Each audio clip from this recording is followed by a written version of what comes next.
자, 오늘 12월 9일 월요일입니다. 탄핵 투표가 있었던 토요일 이후 48시간이 지났는데 상황이 급박합니다. 많은 일들이 벌어지고 있고 폭로되고 있고 아직도 위험성은 남아있고 기쁘고 감사한 마음이 드는 일들도 있고 절망적이고 너무너무 슬픈 측면도 있습니다. 기쁘고 감사한 마음이 드는 점은 저도 탄핵 가결을 위한 국민들의 시민 집합행동에 참여를 했는데 시민들의 의식 수준이 정말 높고 한국 국민은 정말 뛰어나구나 그리고 위대하구나 라는 거를 느끼게 돼서 그런 측면에서는 너무너무 감사하고 기뻤습니다. 전통 레거시 미디어가 아닌 새로운 형태의 디지털 미디어에서 활약하신 분들, 그런 깨어있는 양심들이 있어가지고 이 모든 과정들이 투명하게 공개가 되면서 시민들이 알 권리를 충분하게 누리게 해주고 있다 라는 걸 느꼈고, 전통적 매체들과 부역하는 자들이 곳곳에 숨어있는 그 조직들에서 변화들을 조금씩 보고 있다는 점, 이들이 정의로워서 그런 게 아니라 판세가 바뀐 것 같으니까 자기의 생존 본능 혹은 권력 욕을 위해서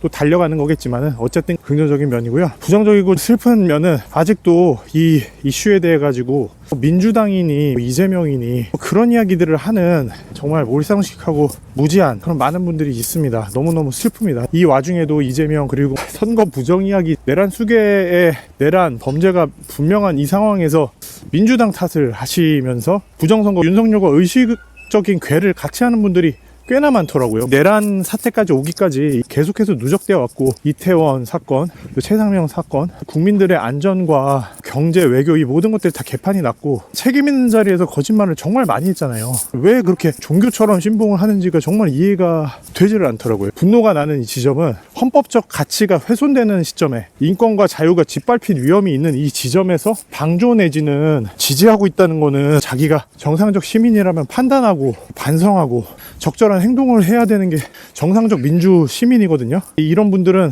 나치도 지지할 수 있는 분들이고, 일본 제국주의 때는 일본 제국주의도 지지할 수 있는 분들이고, 독재 때는 독재를 지지할 수 있는 분들이고, 비판적 사고 능력이 없고 평생 동안 계속 한쪽 정당만을 지지하고 원하는 뉴스만을 골라 듣고, 저는 민주당 당원 가입자도 아니고요.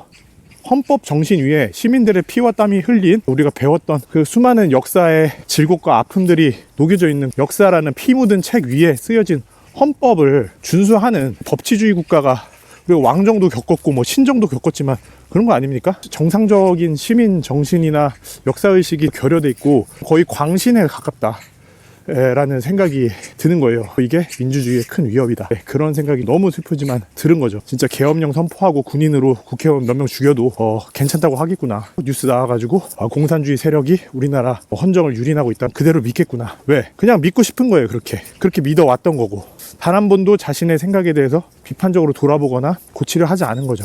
이런 슬픈 이야기를, 우리나라 국민들의 생명과 자유와 평화를 위해 목숨을 바치신 분들이 있는 이곳 표창원에 와서 김구 선생님 묘역에서 이런 얘기를 하고 있습니다. 이런 분들의 공통점은 어떤 정신세계를 갖고 있습니다. 이 세상을 상하관계 중심으로 보는 마키아벨리즘, 한마디로 출세욕이 있는 거죠. 출세를 했든 출세를 못해서 출세한 사람을 부러워하든 언행에 다 묻어 있습니다. 아이고 뭐뭐님 굽신굽신거리는 태도라든지, 아랫사람을 깔보는 태도라든지, 가난한 사람들을 무시하는 태도라든지, 사회 불평등이나 정의 이런 것들에 대해서 눈 감고 관심이 없는 태도라든지 이미 다 묻어 있는 거죠. 이분들은 그 자리에 올라가지 않았을 뿐이지, 올라갔다라면 사실 비슷한 맥락의 삶을 살았었을 분들이라는 생각까지 너무 비극적이고 너무 안타깝습니다. 제가 Moral Reasoning Theory라는 도덕과 관련된 연구를 전 세계 학자들과 하고 있거든요. 미국, 네덜란드, 인도, 스페인, 한국, 멕시코 등 여러 나라 설문을 해가지고 분석을 하고 있는데, 깜짝 놀라지 마세요. 한국의 도덕 지수가 가장 낮습니다. 가장 높은 도덕 지수는요, 자신의 이해관계, 자신의 가족, 자신의 권력 이런 것들과 무관하게 도덕적 판단을 내릴 때 높은 도덕 지수를 가졌다고 합니다. 예를 들어서 휴머니즘을 가졌다, 인류애를 가졌다,